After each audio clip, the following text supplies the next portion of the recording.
गीता अध्याय 15 के श्लोक 16-17 में 3 प्रभु बताए हैं। ये 3 प्रभु कौन हैं? किस प्रभु की शरण में जाने के पश्चात जन्म और मरण समाप्त हो सकता है? 3 प्रभुओं में सबसे उत्तम परमात्मा कौन है? कैसा है? उसका क्या नाम है?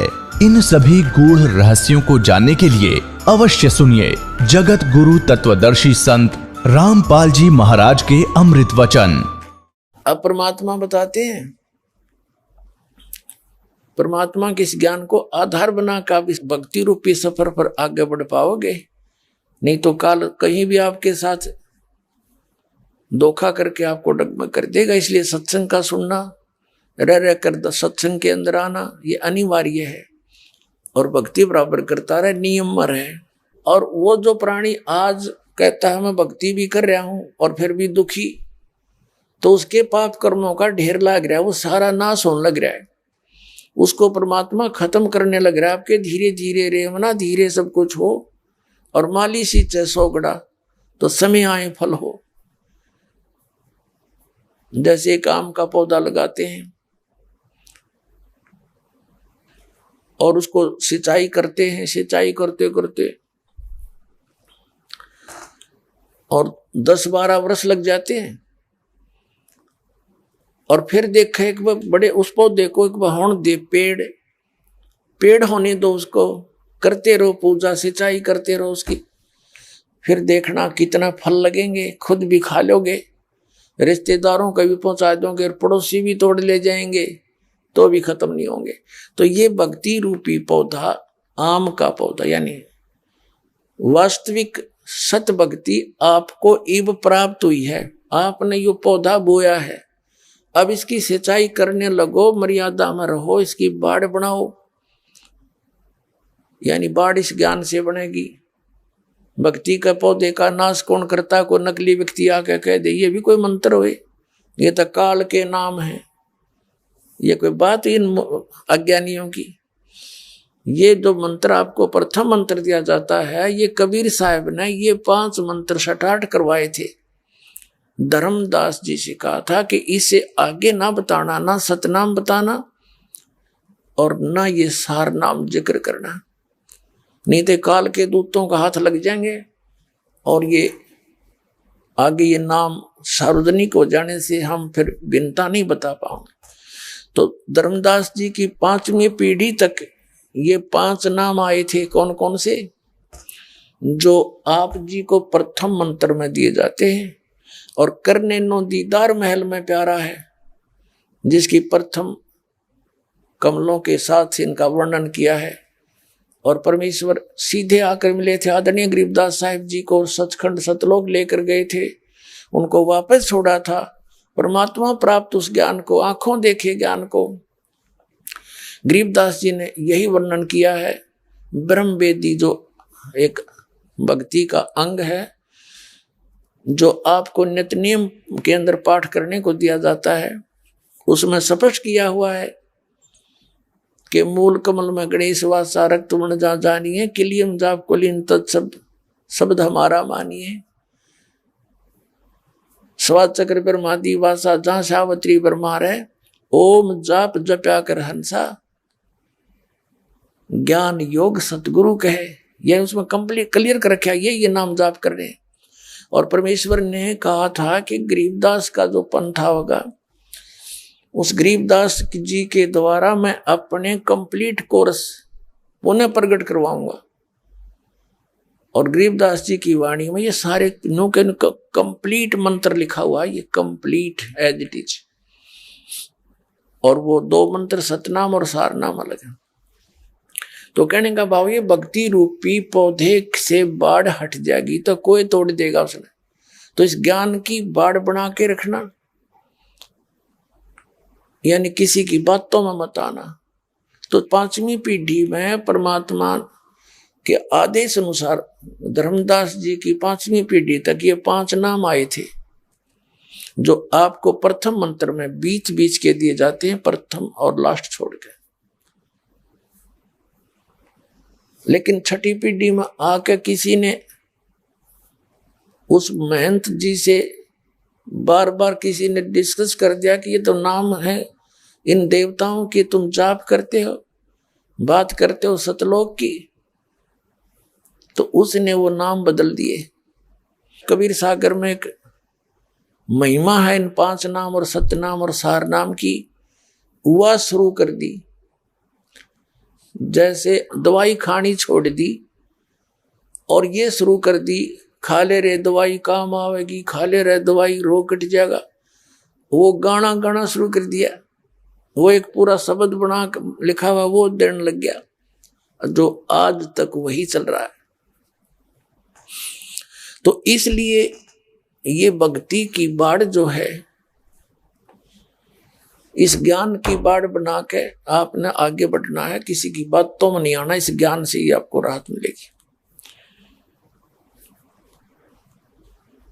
तो कहने का भाव ये है कि हम जिस प्रसंग पर फिर आते हैं, अब क्या बताते हैं परमात्मा कि जो व्यक्ति भक्ति कर रहा है और फिर भी दुखी है, उसके लिए परमात्मा कहते हैं कि कबीरा सब जग निर्धना, धनवंता ना कोय, धनवंता सो जानियो, जिस पर राम नाम धन होए। झूठे सुख को सुख कहे, ये मान रहा मन मोद, ये सकल चबीना काल का, कुछ मुख में कुछ गोद। तुम इस झूठे सुख को सुख मान रहे हो और कहते हैं ये तो काल की व्यवस्था है सारी, अब सबको प्रसन्न कर रखा है, माचे फिरे सारे दिन। और पहले नो पूछे ऊपर की कमाई कितनी है, जब छोरी ब्याहूंगा तनख्वाह कितनी है, 10,000 रुपये, और ऊपर की 20,000, तो ठीक है रास्ता पक्का। ऊपर की नहीं है तो क्या मैं ना बात बनी, कोई बात हुई? ये कोई आधार बनाए न बच्चों की संस्कार जोड़ने का? जो जहर घना खाओ न को उसका भी बेटी ब्याहेंगे, इसके देख उसको दांखना भी ना चाहिए। वो तो उसको तो जहर देने की जरूरत नहीं पड़ेगी, अपने परिवार को लास्ट में देख लेना। जो ऐसी बकवादें करते हैं, परमात्मा को आधार बनाकर जीना आप सीखोगे जब बात बनेगी।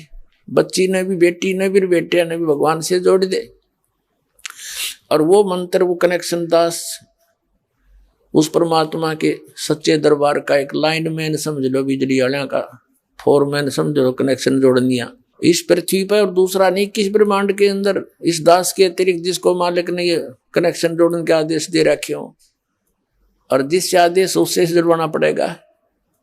नकली तब किकर का लटका बांध कर तारी जोड़े बैठे हैं, कितने मूर्ख बना रहे आपको। तो अपने बेटे को और बेटी को, सभी भाई बहन भतीजों को, माता और पिता को, जिस जैसे भी सतीथि में जिसको ज्ञान हो जा, सबको इस मालिक से जोड़ देना चाहिए। और फिर देखना आपके घर में कितना सुख होगा। तो कहने का भाव ये है, परमात्मा कहते हैं आप जिसको धनी मानते भौतिक सुख वाला, वो तो महानिर्धन है। वो तो अपना कर्म बिगाड़ गया, कति सारे बैठा गया, सारे पुनों का नाश कर गया, और उस पुनों के बदले में क्या बदलवा ले गया? वो कोठी और कार बदलवा ली इसने, और वो यहीं रह गया। आप गया वहां पर भूखा प्यासा, नरक में ठोका जाएगा, यमदूत पीटेंगे, फिर पशु बनेगा। जिससे वो पैसा लेकर के कोठी कार बनाई थी, उसका फिर उसने वापस ऋण चुकाना बनेगा। किसी का बैल बनेगा, किसी का गधा बनेगा, और किसी का और प्रकार से वो पूरे करने पड़ेंगे उसके। परमात्मा कहते तुमने उस दरगाह का मैल नहीं देखा, धर्मराज के तिल तिल का लेखा, एक एक पाई का हिसाब आपने चुकाना पड़ता है। और इस जैसे अभी आपको बताया कि पहले इस अज्ञानता में आपने कितनी गलती कर दी और कितने अपराध बन गए। कसाई तक का भी उदाहरण दे रखा है कि सदना नाम का कसाई था, और वो भी अपने जॉब को छोड़ना नहीं चाहता था। कदे भूखा मर जाऊं मैं और क्या करूंगा, भगवान संतों का ज्ञान सुना, पर संत से मिला सदना और प्रभावित हुआ, सारी बातों को स्वीकार किया, लेकिन रोजी रोटी फिर अड़ गई आगे। संत परमात्मा स्वयं आते हैं साधु रूप बना के अपनी प्यारी आत्माओं को सतमार्ग बताते हैं। कबीर परमेश्वर आते हैं, साधु रूप में बैठे थे। तो सदना कसाई ने सत्संग सुना, परमेश्वर जो संत रूप में आए हुए थे, कबीर जी बड़ा प्रभावित हुआ, अपने कर्मों की तरफ झांका और कहा भगवान मैंने तो नाश कर दिया, क्या मेरा भी उद्धार हो सके गुरुदेव, हे महात्मा जी। तब संत ने कहा, संत रूप में परमात्मा विराजमान थे, कहने लगे भाई आगे पाप करो ना और पिछले माफ हो जाएंगे, इस भक्ति साधन से मैं बताऊंगा ऐसे। वो कहने लगा जी, परमात्मा ने पूछा तू कौन है भाई, कि मैं कसाई हूं जी, मैं कसाई हूं, कसाई सदना कसाई, सदना नाम मेरा, सदना नाम है, क्या मेरा मुझ पापी का भी उद्धार हो सकता है। परमात्मा ने कहा भाई होगा, कति हो जाएगा, पर बेटा आगे ना करिए। कहने लगा जी क्यों कर बात बनेगी, और तो कोई साधन नहीं रोजी रोटी का। परमात्मा संत जी ने कहा, परमात्मा संत रूप में बैठे थे, बेटा पेट में भगवान ने पाला तू, जब कौन रोटी लेकर जाया करता तेरी, कौन पहुंचाता था, और माँ के गर्भ से बाहर आते ही माँ के सतन में दूध दे दिया, उससे पहले दूध नहीं था, तो क्या अब वो तेरी संभाल नहीं करेगा। लेकिन ये तो एक हमने औपचारिकता सी बातें लगती हैं, क्योंकि हम दूसरे रंग में रंगे हुए। कहने लगा जी मेरा तो काम ना चले, बालक भूखे मर जाएंगे, मेरा तो और कोई काम नहीं, मैं तो नौकर हूं एक कसाई का, और मन्ना तो ये काम करना पड़ेगा। तो परमात्मा ने सोची भाई ये तो सारे बांध रखे काल ने। कहा, परमात्मा ने कहा बेटा इसने छोड़ दे तू। तो सदना कसाई कहने लगा, महाराज जी कुकर छोड़ो भूखे मर जाएंगे, बालक नाम लेना चाहे उठे नहीं, मेरा उद्धार कर दो गुरुदेव, उद्धार कर दो, मैं तो कति नरक में गया। परमात्मा बोले भाई मैं दोनों बात क्यों करूंगी मेरे। फिर परमेश्वर ने सोचा चल भाई चाक सूती है इसकी, तो बहुत जबरदस्त इच्छा भगवान में। तो मालिक ने कहा ठीक है बेटा तू न्यू करिए, एक अपना लिमिट बना ले कि इससे ज्यादा नहीं बकरे काटेगा, जितनी तू ज्यादा से ज्यादा बना ले, पर रही है वचन पे। अब सदना बोला जी ठीक है। उसने सोचा रोज के 5-4 काटने पड़े हैं, हम बेईमान से। कहने लगा अब जी 100 तो ज्यादा नहीं काटूंगा डेली। परमात्मा बोले अच्छा भाई जाते ठीक है बेटा, देख रही है वचन पे, अकजी पक्का हूं मैं वचन का। चला गया। अब क्या हुआ कि उस शहर में राजा की लड़की का ब्याह हो गया, बारात आ गई, और उसमें बकरे दारू चल रहे, मुसलमान बादशाह था, मतलब मांस तो आम खाते हैं, दारू शराब तो नहीं होगी खैर। अब उसके सदना के मालिक ने आदेश दिया कि सदना बड़ा ऑर्डर आएगा उससे, और भाई ला दिए बकरे, ला कर रख दिए 20। अब 20 काट दिए सदना ने। फिर डिमांड आएगी 20 की, और कहने का भाव ये है कि 100 के 100 बकरे कट गए। और सदना ने सोचा हे भगवान कति पूरी बात बनी, हे भगवान आपने प्रण भी आपने रखा, मेरी तो प्रतिज्ञा भी आपने रखी, मांझ दो के हथियार धर दिए, अकरेगी इज्जत आज तक कति नाश हो गया था। इतने में परमात्मा ने क्या किया, एक बहुत बड़े व्यापारी का रूप बना के पहुंच गया सदना के मालिक के पास, और कहा भाई मैंने ऐसे ऐसे कांटेक्ट करना, एग्रीमेंट करना तेरे से, रोज के 20, 30, 50 बकरे चाहिएंगे, और मैं ऐसे आगे सप्लाई किया करता हूं। तो बड़ा खुश हो गया वो सदना का मालिक कसाई, कहने लगा भाई ठीक है। और वो बोला जी बाकी एग्रीमेंट कराएंगे सवेरे, तो मैं थक रहा हूं, भूख लग रही है कि मैं खाना खिलाओ, और बढ़िया बढ़िया स्वस्थ बकरे का मांस बनवाना। अब कसाई ने आदर किया नौकर के, सदना इधर आ। अब वो सदन कसाई आ गया, खां जी कि एक बकरा काट फटाफट। और बड़ा व्यापारी आया है, बड़ा एग्रीमेंट हो गया है, होगा बड़ी बढ़िया अच्छा। और भोजन तैयार करा, भेज रसोई में। अब सदना के हाथ पैर फूल गए। क्या वह बात बिगड़ गई भाई, तो ना बड़ी बात, आज तो प्रतिज्ञा भंग होगी। अब उसने सोचा कि जब बकरा ना काटूंगा तो यू मालिक नौकरी तो निकालेगा, और जब बकरा काट दिया तो वचन भंग हो गया, मेरी तो बात बिगड़ गई दोनों तरफ से। तो उसने सोचा एक आदमी का भोजन बनेगा, तो उसने क्या सोचा कि बकरे के नड़े नड़े काट दूं अंडकोश, अब मेरा पर्ण भी रह जाएगा और भोजन भी बन जाएगा एक आदमी का।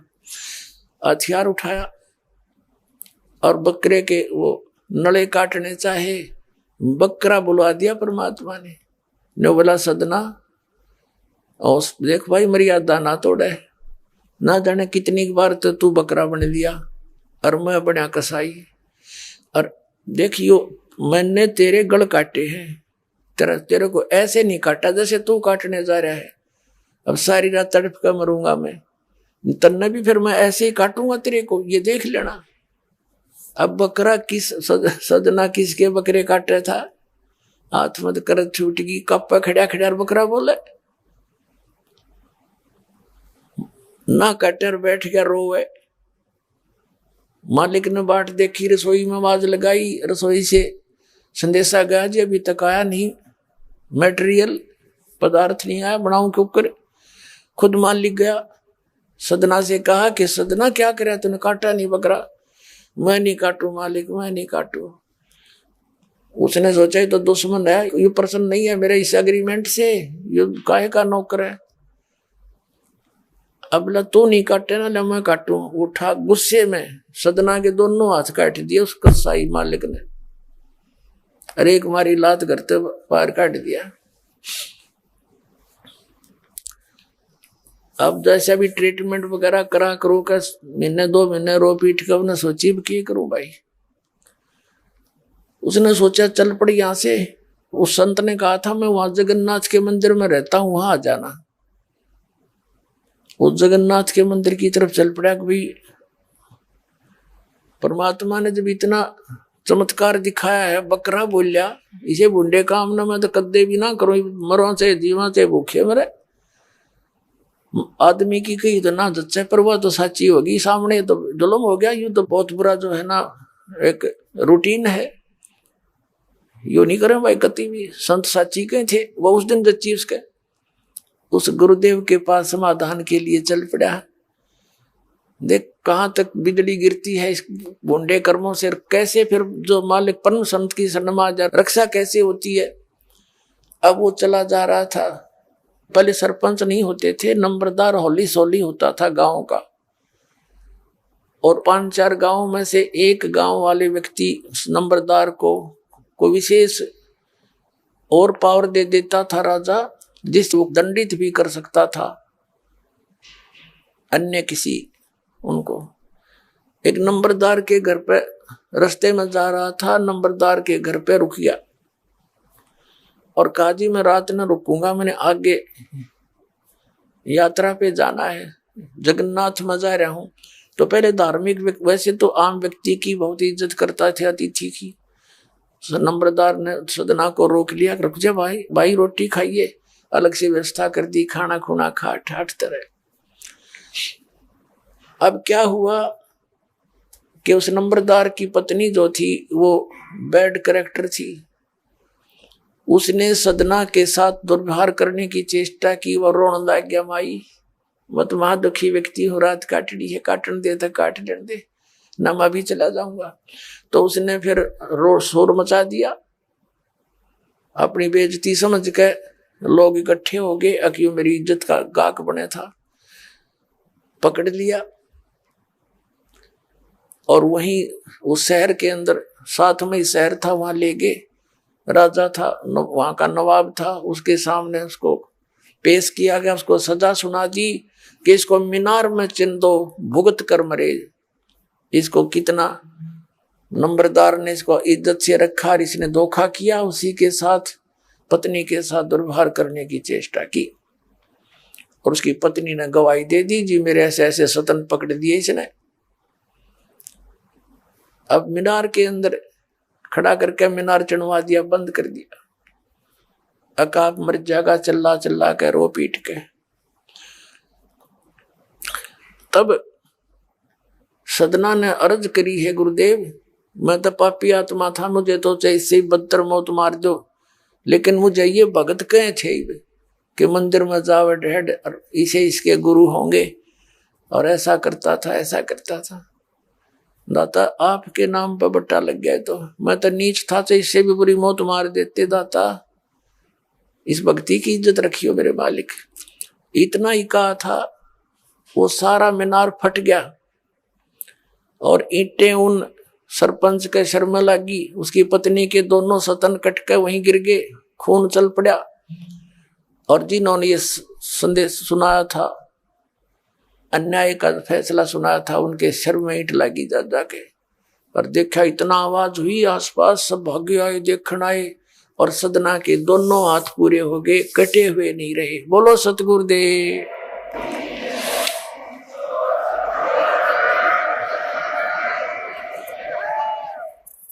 तो कहने का भाव ये पुण्यात्मा, हम मर्यादा इतनी भारा मान रहे हैं जो भगवान के मार्ग पर चलने वाली, और उनसे ही लाभ होगा। भाई जो गुरु बचन पे डट गे, कट गे फंद 84 के, कट गे फंद 84 के, कट गे फंद 84 के। भाई जो गुरु बचन पे डट गे, कट गे फंद 84 के।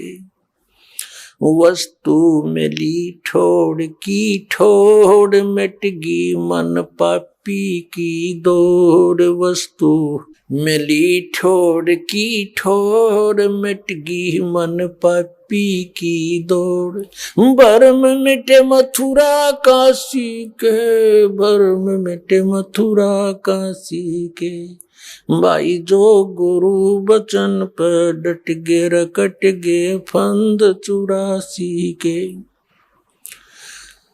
अब पुणात्माओं, सदना जैसे कसाई का उद्धार कर दिया उस परम पिता ने, तो आप का तो कहना है कि है जो इस मार्ग पर लग जाओ, तो वही मार्ग, वही परमात्मा और वही ज्ञान, वो समाधान आज इस दास को दे रखा है उस दाता ने।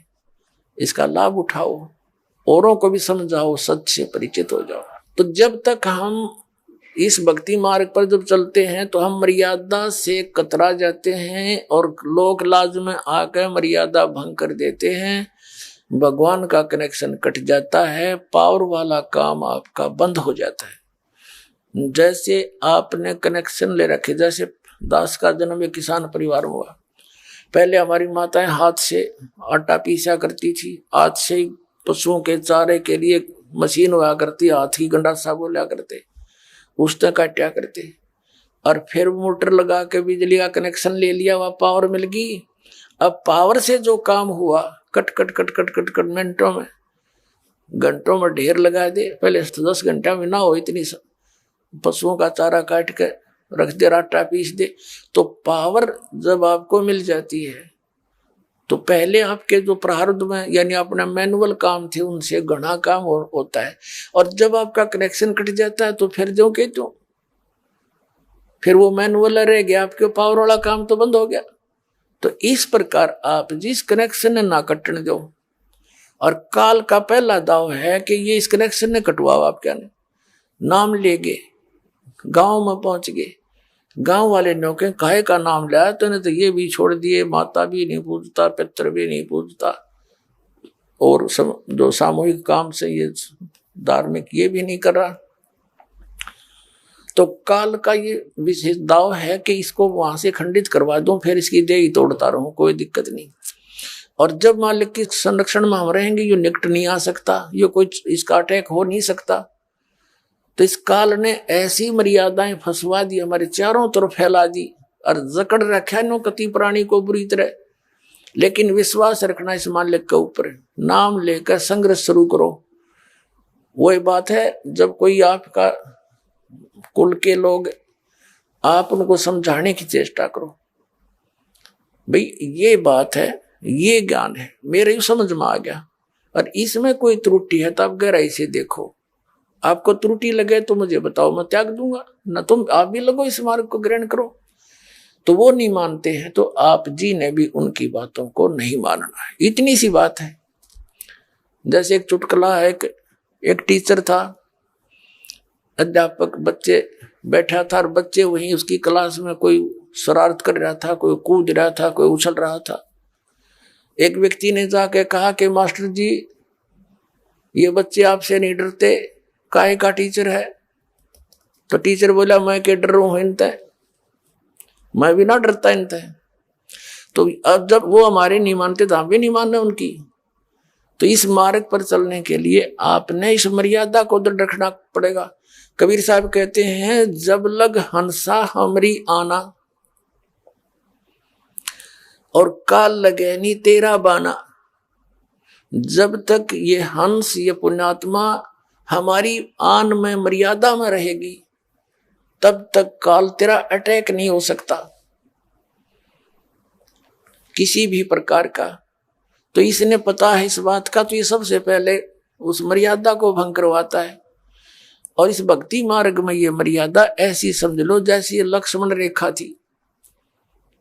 इसको जरा सी ना समझा, जो दास वचन बोल रहा है, इसको जरा सा ना समझना, बहुत गहराई से और बड़ी सख्ती से इसका पालन करना। जैसे सीता जी को कहा गया था कि ये एक रेखा खींच दी है, इससे बाहर ना जाना, तब तक आप पर यहाँ कोई भी जंगली जानवर या कोई लुटेरा बकवादी व्यक्ति आपकी हानि नहीं कर सकता।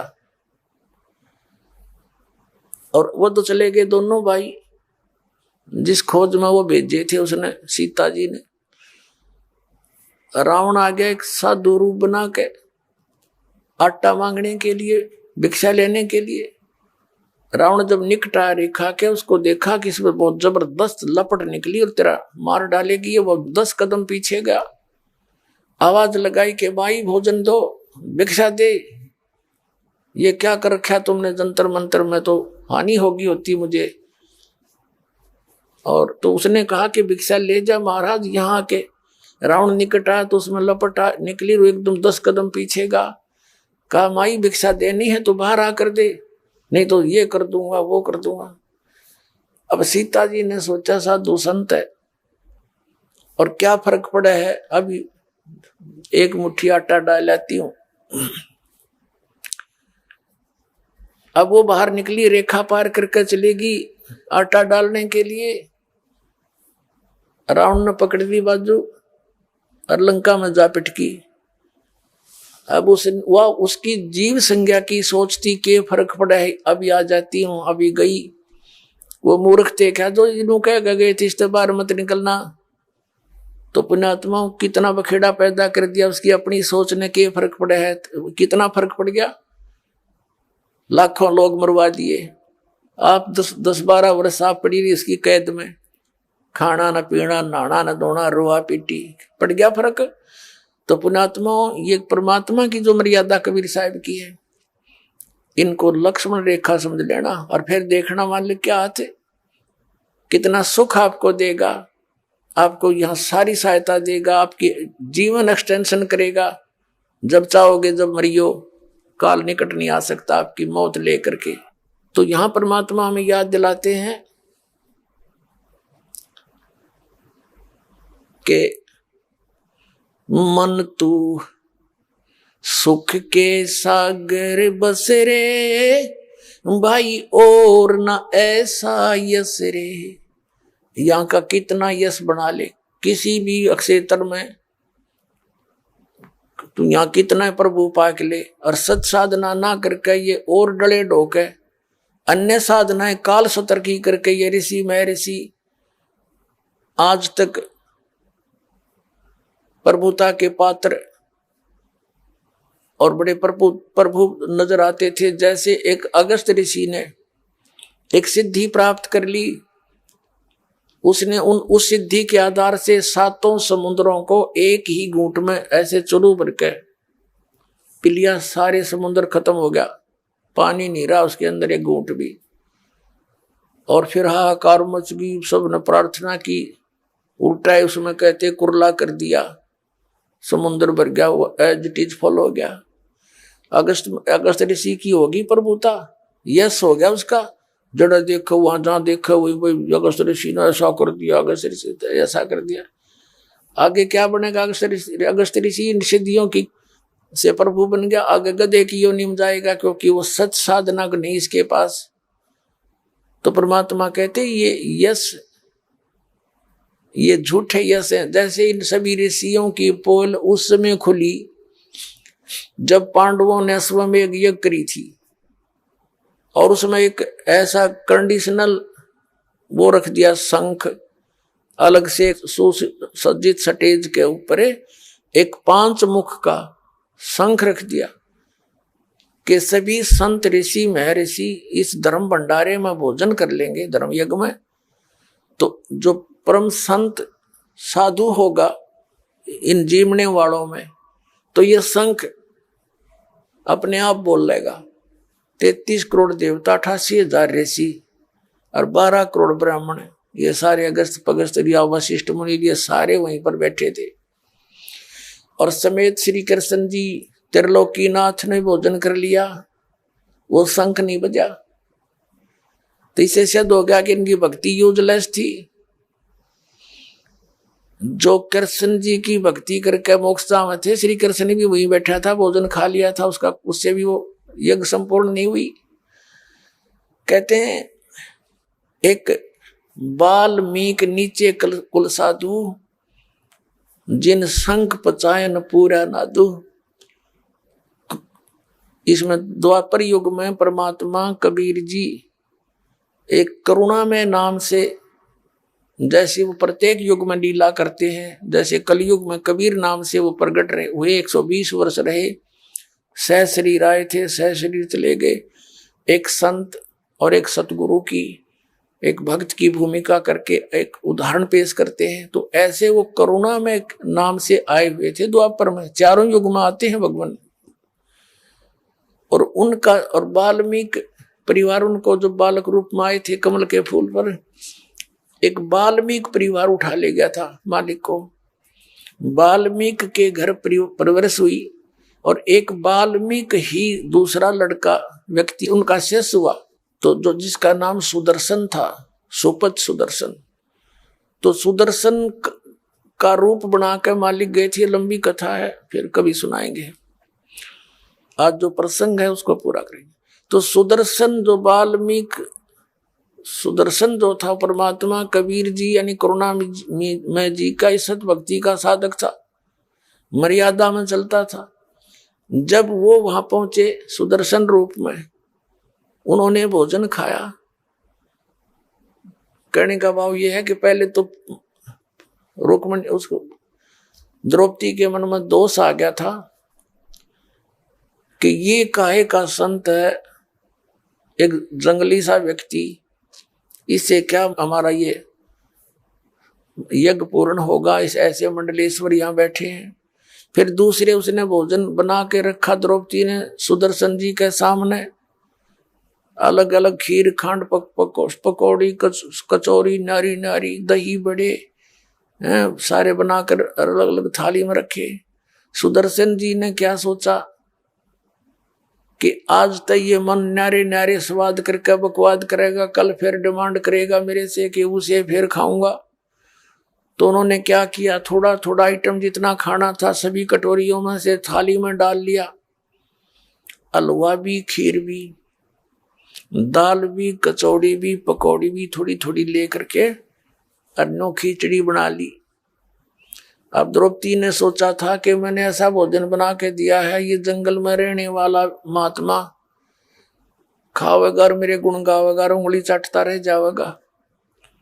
जब उसने देखा इसने तो सारा काम बिगाड़ दिया, 1 घंटे माथा मेरा आंखें फुड़वाई धूमे पर, इसने क्या कराया यो, तो उसके मन में यो दोष हो रह गया था, जिस कारण से जितना भोजन थाली में रखा था उस सुदर्शन जी ने 5 ग्रासों में खा लिया और 5 बार ही शंख बोला।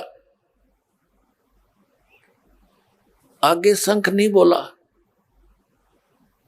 तब युधिष्ठिर जी ने कहा कि भगवान होगी बात, बनगी बात, शंख बोल गया। तब श्री कृष्ण जी ने कहा नहीं, शंख तो लगातार बोलना चाहिए था, ये रुकना नहीं चाहिए था घंटों तक, तब बात बनेगी। तब श्री कृष्ण जी से युधिष्ठिर जी ने कहा था कि हे भगवान और किसको लाओगे, अब कौन है? तब श्री कृष्ण जी ने कहा था इस वाल्मीकि के बाल समना ही तीनों लोक, ये इतना भक्ति युक्त है ये सुदर्शन, ये वाल्मीकि, इसके एक बाल के बराबर भी ये 3 लोक नहीं है। कोई त्रुटि अपने ही घर पे है युधिष्ठिर, कोई मनमत दोष किसी प्राणी का है। श्री कृष्ण जी को मालूम था कि द्रौपदी नाक से कोड़े थी जब वो रोटी खावा था। द्रौपदी बुलाई और पूछा बहन साची बताना, आपने क्या सोचा जब महापुरुष जी ने खाना खाया? इसके बिना जो यज्ञ पूर्ण नहीं हो सकता, और तूने के समझ रखा ये कोई छोटी बात ना समझे, क्योंकि वहां उस समय वो परमात्मा स्वयं विराजमान थे, पूर्ण ब्रह्म जो करुणा में नाम से प्रकट थे, कबीर जी सुदर्शन रूप में, और श्री कृष्ण को आभास हो रहा था कि ये आम व्यक्ति नहीं है। तब कह रहा था कि सुदर्शन कोई छोटी बात ना समझो इसको, क्योंकि आभास उसी को होता है जिसमें कोई अंदर वस्तु होती है आध्यात्मिक। श्री कृष्ण जी पुण्यकर्मी प्राणी थे, तभी तो 3 लोक के प्रभु बने हुए हैं, तो वही महसूस कर सके कि ये आम व्यक्ति नहीं है। बाकी जितने बैठे थे उसको तो मजाक कर ही रहे थे। अब ये कथा बतानी पड़ेगी, इसलिए आवश्यक थी यहाँ पर। तो द्रौपदी ने कहा भगवान मेरे से गलती बन गई, मैंने बहुत गलत सोच लिया कि मैंने 1 घंटे तक धूमे में आंख फुड़वाई और नरे नरे आइटम बना के रखे कि महाराज जी प्रसन्न होंगे भोजन खा के, और इसने ऐसा काम कर दिया, सभी एक कर लिया। तो मुझे दुख हुआ इस बात का, और मन में ये दोष आ गया कि ये काहे का शंख बजाओगा, शूद्र का शूद्र ही रहा, इसने खान का भी ना पता, मनीषा बढ़िया भोजन दिया, इसने कदे खाया भी ना होगा, देखा भी ना होगा। तब श्री कृष्ण कहने लगे कि द्रौपदी यह भीतरी कमजोरी है, तने ये सोच लिया कि इस महापुरुष को मनीषा भोजन खिला दिया, ये तो तुम्हें खिला रहे भोजन, इसने तो एहसान कर दिया तेरे ऊपर, तेरे घर का टूक तोड़ लिया कि ये तेरा तो उद्धार करने आए थे, और तू क्या बकवास सोच बैठी। अपने आत्मा द्रौपदी बोली जी गलती बढ़ गई है कि माफी मांगे, और चरण धोकर पीस के सद समेत रेत के पैरों के देख पाप और इकट्ठा कर लिया। संत के बारे में ऐसी गलत सोच रखना भी पाप के भागी होते हैं। द्रौपदी लाई पात्र ठाकर को प्रांत तांसड़ा लेकर आई, लोटा पानी का, संत के चरण धोए, वापस लोटे में डाल लिया और आधा पी लिया द्रौपदी ने। जब श्री कृष्ण जी ने कहा कि आधा मुझे भी दे दे बहन, इसे महापुरुष का चरणामृत भागा करके मिलता है बड़े भाग्य वाले को। आधा श्री कृष्ण ने पिया। तब कहते वो शंख बजा था और पूरी पृथ्वी पर आवाज गई थी और सब वातावरण बदल गया था पूरी पृथ्वी का। सब वृक्षों पर बहार आ गई थी, फूल खिल गए थे। तब उनके वो 3 ताप कट्टे थे जो कबीर भगवान से, तुम कौन राम का जपते जापम ताते कटे ना तुम्हारे 3 तापम।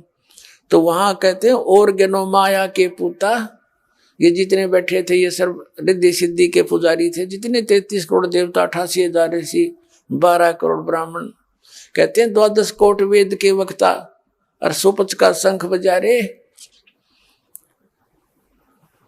तो कहने का भाव यह कि ये परमात्मा जो कह रहे हैं कि मन तू सुख के सागर बसरे भाई और ना ऐसा ही असरे। अब ये सुख के बने बैठे थे जो महात्मा, जैसे दुर्वासा जी ने सिद्धि प्राप्त कर रखी थी और सिद्धि प्राप्त करके प्रभु पाक्या पड़ा था। एक दिन अम्बरीश राजा के दरबार में जाकर सिद्धि प्रयोग कर दी। उस भगत के ऊपर उसकी सिद्धि काम ना करके उल्टा उसके ऊपर असर कर गई। तीनों लोक में धक्के खाता फिरे। अंत में सुदर्शन जी वहीं पर अम्बरीश राजा के चरणों में आकर उसने मत्था टेका, तब उसका छुटकारा हुआ। तो कहने का भाव ये है पुण्यात्माओं कि जब तक हम सत भक्ति नहीं करते तो ये महिमा यूजलेस है यहाँ की। जैसे राजा अम्बरीश की इस बात से महिमा होगी कि दुर्वासा ऋषि ने उसके सामने हार मान ली, तो अम्बरीश की महिमा होगी। वही राजा अम्बरीश उस जन्म में सतयुग के अंदर बहुत बड़ा पुण्यकर्मी प्राणी था, बहुत अपनी प्रजा को प्यार से रखता था, धर्म करता था, बहुत अच्छी सती थी, उसके शासन में रहती थी। और अपनी भक्ति और पुण्यों के कारण वो विष्णु लोक में चला गया, स्वर्ग में। अपने वहां पुण्यों का नाश करके फिर त्रेता युग में वही आत्मा राजा जनक बने। राजा जनक की महिमा होगी कि सुखदेव नाम के एक ब्रह्मचारी ऋषि ब्राह्मण ने उस ऋषि से यानी राजा जनक से उपदेश लिया। जब उसका छुटकारा हुआ, 3 लोक में फिर लिया था, उसको कोई गुरु नहीं मिला, ऐसा कोई संत नहीं था। तो अब राजा जनक की यह महिमा होगी कि सुखदेव जैसे ऋषि ने भी राजा होते हुए जनक की इतनी भक्ति थी कि उसको नाक रगड़ा और उसका शेष हुआ। राजा जनक जा रहा था, जब शरीर पूरा हुआ। अब पुण्यात्माओं, हर एक चीज पर भिन्नता आपको महसूस होगी कि राजा जनक काल की भक्ति करता था और फिर भी विमान में बैठ कर जा रहा था। एक तो विमान ले जा कसाई के यहाँ पर, और एक विमान ले जाएगा सतलोक में। तो राजा जनक विमान में बैठकर जा रहा था, उस यहाँ की भक्ति की हुई। तो रास्ते में एक नरक था जिसमें 12 करोड़ प्राणी अपने पापों का दंड वहां भोग रहे थे। हाहाकार मची थी, चिल्ला रहे थे।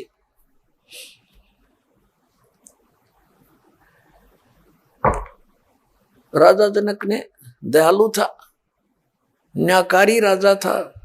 राजा जनक ने कहा कि विमान रोको, चालको, और पता करो ये चिल्लाने की आवाज किसकी है और क्या कारण है। तो उनको तो मालूम था, वही बता दिया जी यहाँ पर एक नरक है और नरक में ये आत्माएं जो अपना किए हुए पाप कर्म का दंड भोग रही है, इसलिए चिल्ला रही है। तो राजा जनक ने कहा कि इनको छोड़ दो, छुड़वा दो, मुझसे देखा नहीं जाता। तो साथ आए वे जो पारखत थे, यानी भगवान के दूत थे, वो देवदूत थे और विमान चालक थे। उन्होंने कहा राजा यहाँ आपका हुक्म नहीं चलेगा, यहाँ तो धर्मराज का हुक्म चलता है, न्यायाधीश का। तो राजा जनक ने कहा कि न्यायाधीश से मेरी बात कराओ। अब वो गए पारखत वहां धर्मराज के पास ही, ऐसे ऐसे जिद कर रहे हैं राजा जनक और कह रहे हैं या तो इनको छोड़ दो, ना मुझे भी यहीं छोड़ दो, इन्हीं में डाल दो। धर्मराज वहीं आ गया और कहा राजन ये अपना कर्म भोग रहे हैं, आप अपना पुण्य के लिए चलो, स्वर्ग में आपके बहुत पुण्य है। राजा जनक नहीं माना कि नहीं, या तो मुझे भी यही छोड़ दो या इनको नरक से निकाल दो। तब धर्मराज ने कहा कि एक विकल्प है, आप अपने पुण्य इनको दान कर दो, संकल्प कर दो, फिर छोड़ देंगे। राजा जनक ने कहा मैंने आधे पुण्य इनको संकल्प कर दिए। तो राजा जनक के द्वारा दिए गए पुण्यों के आधार से उनको वहां से निकाल लिया, नरक से 12 करोड़ आत्माओं को विमान में बैठा कर स्वर्ग भेज दिया। अब राजा जनक आधा तो खाली वहीं कर दिया।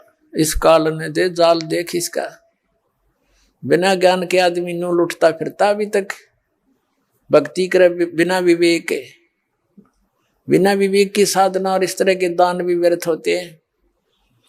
अब दोनों स्वर्ग में चले, वो 12 करोड़ भी और राजा भी जनक भी स्वर्ग में अपना ठाठ से घूमे। राजा जनक की फिर महिमा होगी कि दानी बड़ा भाई, इसने तो ऐसा कर दिया। अब क्या बताया परमात्मा ने कि जब तक राजा जनक के द्वारा दिए गए पुण्य उन 12 करोड़ के अंदर एवरेज बांट दिए गए। जब तक वो पुण्य रहेंगे तब तक वो स्वर्ग में ठाठ करेंगे, और जब उनके पुण्य समाप्त हो जाएंगे तो 12 करोड़ फिर उस नरक में डाली जाएंगी। वो पाप उनके पेंडिंग है नो के नो। और उधर से राजा जनक के आधा खाली करा दिया। फिर वही राजा जनक यानी राजा अम्बरीश वाली आत्मा जो ऐसे यश प्राप्त किए थे, अब कलयुग के अंदर वो श्री नानक देव जी बने हैं। श्री कालू राम मेहता के घर जन्म हुआ और फिर उनका विवाह हुआ, 2 पुत्र प्राप्त हुए। एक सुल्तानपुर के नवाब के यहाँ नौकरी करते थे। पहले तो उनके आप नौकर हुआ करते राजा होते हुए, और स्वयं फिर आप नौकर लग गए वो पुनों को बर्बाद करके। फिर वो मालिक दयालु आए, उनको बेई नदी पर मिले जहां वो स्नान करने जाते थे जिंदा के रूप में। कहते हैं जो जन मेरी शरण हूं ताका हूं मैं दास, और गेल गेल लग गया फिर जब लग धरती आकाश। राजा अम्बरीश थे तब भी मालिक मिले, परमात्मा से प्रेरणा पाकर उनकी बात को स्वीकार नहीं किया, लेकिन भक्ति पर लग गए दृढ़ता के साथ। और राजा जनक को भी मालिक मिले थे कबीर जी जाके, तब उनको ये ज्ञान हुआ था, लेकिन उनकी बात को स्वीकार नहीं किया। मालिक को पता था, काल ने ये कह रखा है कि कलयुग में जीव गणे ले जाना। परमात्मा को पता था कि सतयुग त्रेता द्वापर में ये गणे दुखी ना हो, और जब तक ये दुखी नहीं हो लेंगे इतना मुझे ये पहचान नहीं सकते। क्योंकि जब तक इंसान की पूर्व जन्म की कमाई के से जो पुण्य उसको प्राप्त हो रहे प्रारब्ध के, वो ये सोचता है कि जो साधना तू कर रहा है इनसे मुझे मिल रहे, और इतना विवेक नहीं कि ये साधना तो जैसे ये दास पहले हनुमान पुजारी था, हनुमान जी की पूजा करता था, मंगलवार का व्रत रखता था, सालासर माथा टेकन जाया करता था। बाबा श्याम जी की परंपरागत पूजा थी। राम कृष्ण राधे श्याम सीताराम जो भी मंत्र आ गया वो गमोड़ दिया करते थे, और सारे सुख होते जा रहे थे। संतान हुई, नौकरी मिल गई, पास हुए परीक्षा में, तो इन्हीं को क्रेडिट देते थे कि भगवान की दया से हो गया, श्याम जी की दया से हो गया, बाबा हनुमान ने मौज कर दी, श्री कृष्ण जी विष्णु जी की दया करते होगी, यानी सबको ही इसका आधार मानते थे। अब पता चला ये तो कुछ दे सकते ना ले सकते, ये कुछ नहीं कर सकते, हमारे प्रारब्ध में ये परिवर्तन कर ही नहीं सकते, ये हमें दे ही नहीं सकते जो हमारे भाग्य में नहीं है। तो मिल रहा था हमारे कर्म का, और शाबाशी मिल रही थी इन भगवानों को। तो त्रेता द्वापर सतयुग के अंदर परमात्मा को पता था ये पुण्यकर्मी प्राणी है, तो इनका पूर्व जन्म का पुण्य, जैसे अब आप भक्ति करोगे ये हजारों वर्ष चलेगी सत्य भक्ति इस पृथ्वी पर। जो पार हो गए उनकी तो कहानी खत्म होगी, यहाँ से जड़ निकल गई। और जो रह गए नहीं समझाए भक्ति कर गए और रह गए यहीं पर, तो वही फिर ऊपर स्वर्ग में सब जगह इनके पुण्य नाश करा के फिर सतयुग में पटकेगा तुम्हें। सतयुग में फिर ये गलत साधना करते रहोगे, फिर भी सुख होगा। आप सोचते हो हमें जो पूजाएं कर रहे हैं मौज माच रही है, समाधि भी जाती है ऊपर को, फिर त्रेता में, फिर द्वापर में, फिर कलयुग में आकर फिर पकड़ा जाओगे आप, क्योंकि जो साधना आप कर रहे हो वो तो गलत है। आपके पुण्य रहे नहीं, क्योंकि सारे पुण्य खर्च कर दिए तुमने। तो अब जो दुर्गति आपकी प्रारंभ हो रही है, दुखी के दुख बढ़ रहे हैं। पूजा वो पहले भी कर रहे थे, आपके दादे परदादे भी कर रहे थे, वह सुखी थे क्योंकि उनके पुण्य थे, और उन्हीं करते करते तो आपकी बिरानमाटी होगी। तो अब उन साधनाओं से नहीं हो रहा था वो लाभ, आपको पूर्व प्रारब्ध ही मिल रहा था। और अब परमात्मा कहते हैं कि मैं कलयुग में फिर वो भक्ति दूंगा, इनके रोज कांटे से निकलेंगे, रोज सुख होंगे, और वो उन साधनाओं को करके ये थक चुके होंगे, फिर मुझे पहचान लेंगे। कबीर साहब कहते हैं पर्वत पर्वत में फिरा और कारण अपने राम, राम जैसे संत मिले जिन सारे सब काम। तो कहने का भाव ये है दास का कि अब जो आप साधना कर रहे हो, आपको मर्यादा में रह के साधना करने से वो लाभ मिलेगा आप सोच भी नहीं सकते, कि तो सुना भी नहीं होगा। फिर आप पहचान में आ जाएगी कौन है भगवान, वो कबीर परमात्मा है। अब जो प्रसंग चल रहा है कि राजा अम्बरीश सतयुग त्रेता द्वापर में महिमा के पात्र बड़े और अंत में फिर क्या बने, नानक जी बन गए। आप मजदूर लगे, आप नौकर लगे। तो फिर मालिक आकर मिले, जो जन मेरी शरण है ताका हूं मैं दास, गेल गेल लाग्या फिरूं जब तक धरती आकाश। आप आज के नहीं हो जो शरण में आगे, ये करोड़ों की संख्या में ये नकली संत बहकाए बैठे। अरदास ने खूब आवाज लगा लिए तो कुंभकर्ण की नींद सोए पड़े, भांग पी रहे उन संतों के पास, इतनी आवाज लगा दी। क्रोथा कांड इसी का कारण था, सच्चाई कहने का इनकी पोल पाट दी थी। इन नकली आचार्य ऋषि की, मैं ऋषि दानंद की, सारे की। तुम्हारे लिए परमात्मा के बच्चे हो, जागो किसी तरह हैं। और वो उड़ा फंसे पड़े, नो सोचा इतना आवाज लगा के भी ना जाए गिरे। तो कहने का भाव ये है कि सतयुग त्रेता द्वापर में अब जो ये परमात्मा ने कलयुग में आकर जो मुहिम चलाई है, ये पूर्व निर्धारित थी।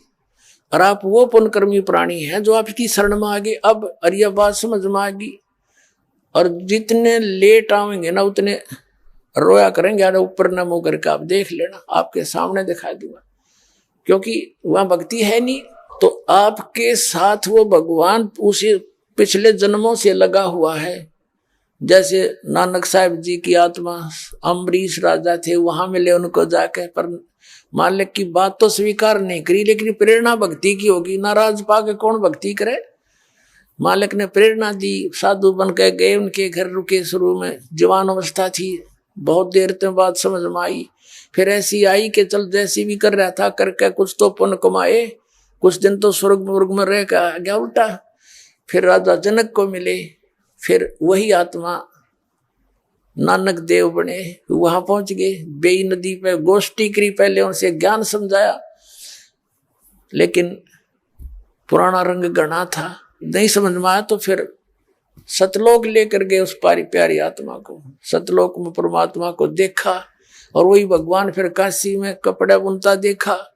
तब कहा था, फाई सूरत मुलुक की वेश, ए ठगवाड़ा ठगी देश, खरा सियाणा बोता बार। ये दानक रूप रहा करता, नानक साहिब जी ने कहा था। ये गुरु ग्रंथ साहिब के अंदर 24 नंबर पृष्ठ के ऊपर ये पूरा शब्द लिखा हुआ है नानक साहिब जी का। तो पुण्यात्माओं, कबीर साहब कहते हैं, तो आप भी उन्हीं पुण्यात्माओं में से हो। पहले तो परमात्मा ने अपने गवाह बनाने थे कलयुग में। ये 6 गवाह तो दास को याद है परमात्मा के। कौन कौन? जिन्होंने परमात्मा कबीर जी को यहां भी देखा, सचखंड में देखा, सतलोक में, और दोनों जगह ये एक ही पाया। और फिर उन पुण्यात्माओं को वापस छोड़ा। उन्होंने फिर कबीर परमात्मा की महिमा अपनी अमृतवाणी रूपी एफिडेविट दे करके उन्होंने वर्णित की। कौन कौन है? आदरणीय धर्मदास साहिब जी, आदरणीय मलुकदास साहिब जी, आदरणीय नानक साहिब जी, आदरणीय दादू साहिब जी, आदरणीय गरीबदास साहिब जी, गांव छुड़ानी जिला झज्जर वाले, आदरणीय गीसादास साहिब जी, गांव खेकड़ा जिला मेरठ उत्तर प्रदेश वाले। तो ये 6 गवाह तो दास के याद है उस परमात्मा के कि कबीर इज गॉड। जैसे नानक साहिब का तो आपने सुन लिया, फाई सूरत मुलुक की वेश, ए ठगवाड़ा ठगी देश, खरा सियाणा बोता बार। ये धानक रूप रहा करता। 24 नंबर पृष्ठ पे 721 पृष्ठ पे लिखा गुरु ग्रंथ साहिब में कि एक अर्ज गुप्तम पेश तो दर कून करतार, हक्का कबीर करीम तू बे ए परवरदिगार। और दादू साहिब ने कहा कि जिन मुझको निज नाम दिया सोए सतगुरु हमार, दादू दूसरा कोई नहीं, ये कबीर सिरजनहार। आदरणीय गरीबदास साहिब जी गांव छुड़ाने वाले ने कहा कि अनंत कोट ब्रह्मांड का एक रति निभार और सतगुरु पुरुष कबीर हैं, ये कुल के सिरजनहार।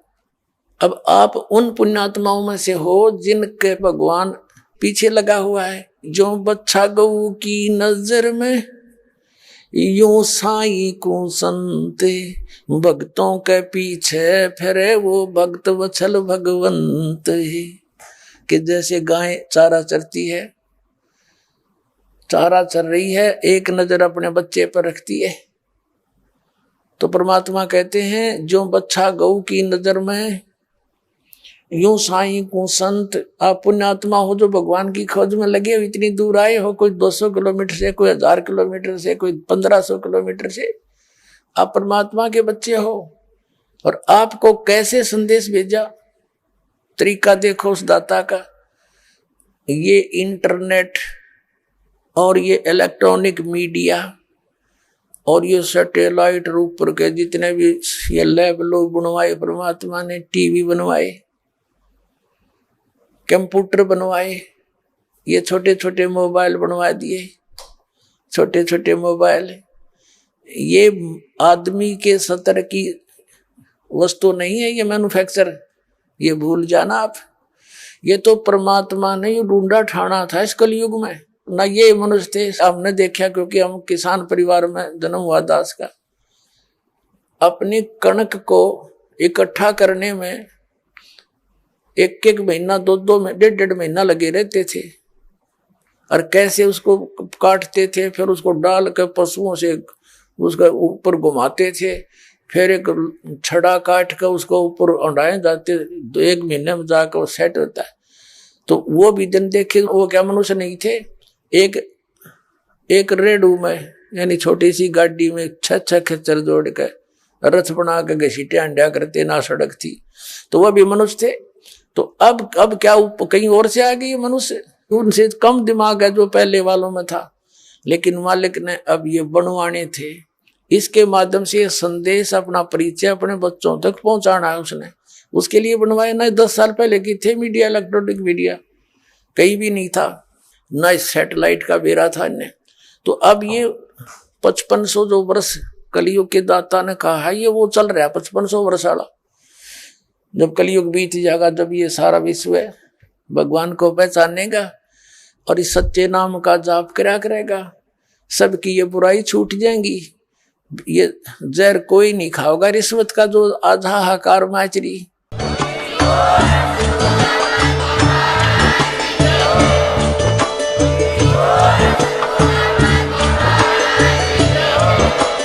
आप सुन रहे थे जगत गुरु तत्वदर्शी संत रामपाल जी महाराज जी के मंगल प्रवचन। अधिक जानकारी के लिए विजिट कीजिए हमारी वेबसाइट www.jagatgururampalji.org। संत रामपाल जी महाराज जी के शुभ आशीर्वाद से पूरे विश्व भर में 500 से भी ज्यादा नाम दीक्षा केंद्र हैं, जिन पर संत रामपाल जी महाराज जी द्वारा ऑनलाइन निशुल्क नाम दीक्षा दी जा रही है। अपने नजदीकी नाम दीक्षा केंद्र का पता करने के लिए संपर्क करें 8222880541।